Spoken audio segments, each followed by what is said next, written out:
Good afternoon and welcome to WEFM's Midday News, brought to you with the kind compliments of Court St. Vincent Limited.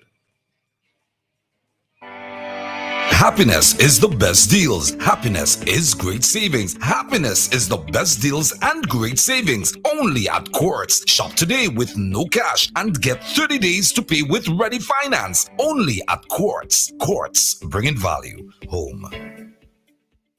Welcome back to WEFM's Midday News, brought to you with the kind compliments of Court St. Vincent Limited.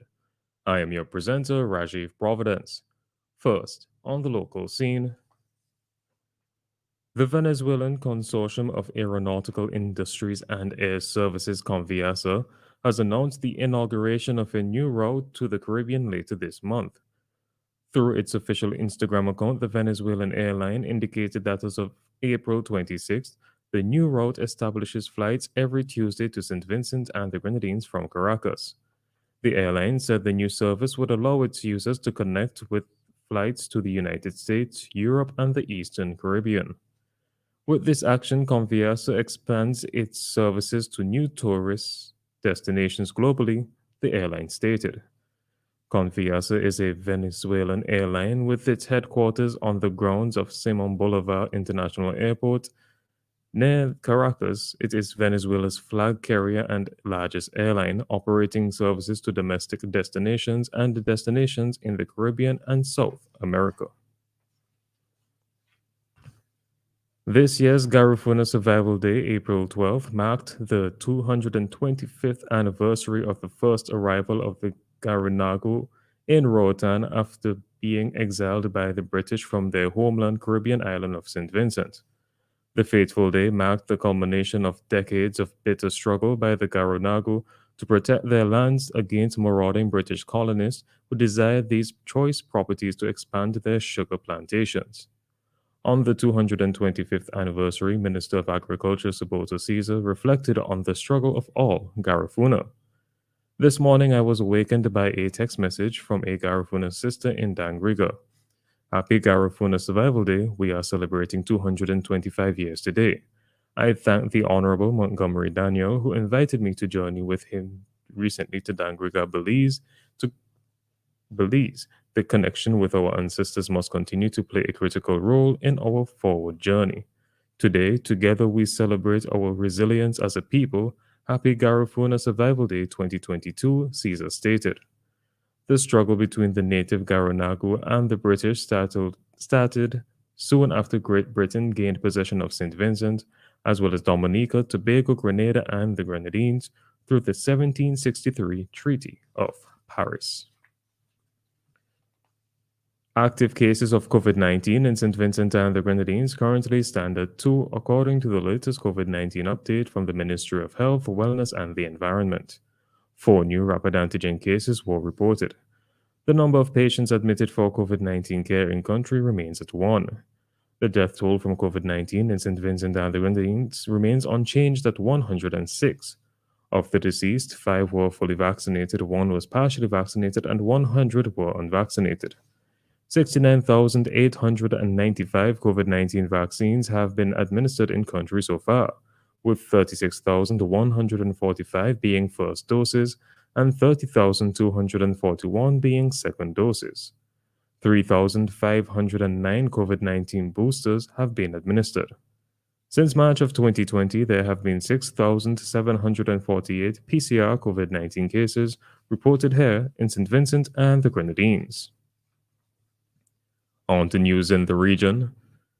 The Organization of Eastern Caribbean States, the OECS, has given its support and endorsement to the bid by Saudi Arabia to host the World Expo 2030.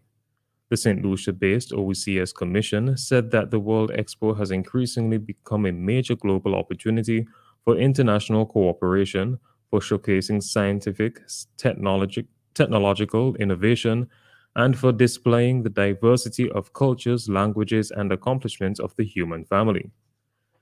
World Expo has become a platform for expressing the highest aspirations of humanity's conception of its future, it said, adding that the 2030 event will be held under the theme, The Era of Change, Leading the Planet to a Foresighted Tomorrow. Saudi Arabia launched its bid to host the World Expo 2030 in October of 2021, and in its bid letter, Crown Prince Mohammed bin Salman noted, "We live in an era of change, and we face an unprecedented need for humanity's collective action." The Bahamian government has agreed to meet with executive members of the Petroleum Dealers Association (BPDA) after the group sent a letter requesting assistance to address issues facing the industry.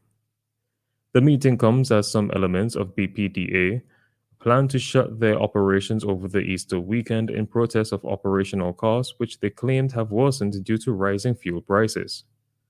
Bahamians now pay over $6 for a liter of fuel, and petroleum dealers earn less than $1 on every liter they sell. On the sidelines of a cabinet briefing, Bahamian Minister of Economic Affairs Michael Hakatis sought to allay the fear that there will be a gas shortage over the long weekend. He noted that the increased fuel price is not adding extra income to the Treasury since the tax on petrol is fixed, while diesel is a combination of a fixed and fluctuating tax. On the international scene, US President Joe Biden has accused the Russian forces of committing acts of genocide in Ukraine. He said Russian President Vladimir Putin was trying to wipe out the idea of a Ukrainian identity. Mr. Biden has previously stopped short of references to genocide, instead accusing Moscow of war crimes. French President Emmanuel Macron later told French TV he was reluctant to use the term and warned against an escalation of rhetoric.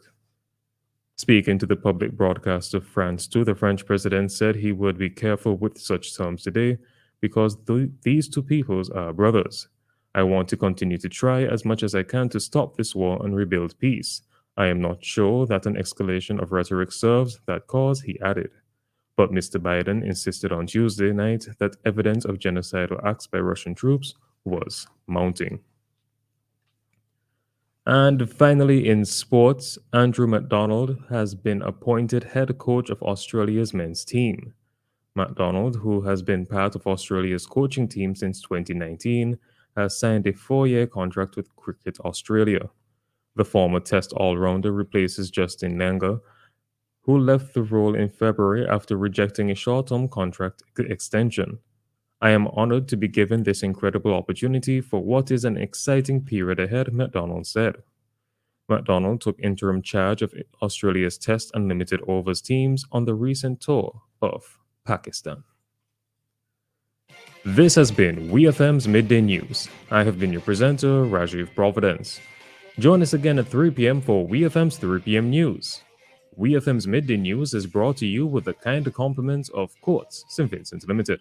Glam out in the best names and designer frames with Quartz Optical. Buy one stylish frame and get 50% off your second pair. Sport your favorite Armani, Converse, Vogue, and many more frames for less.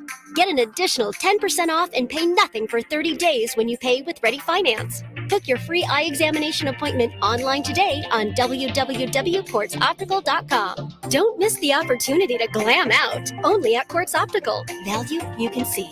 Offer available while stock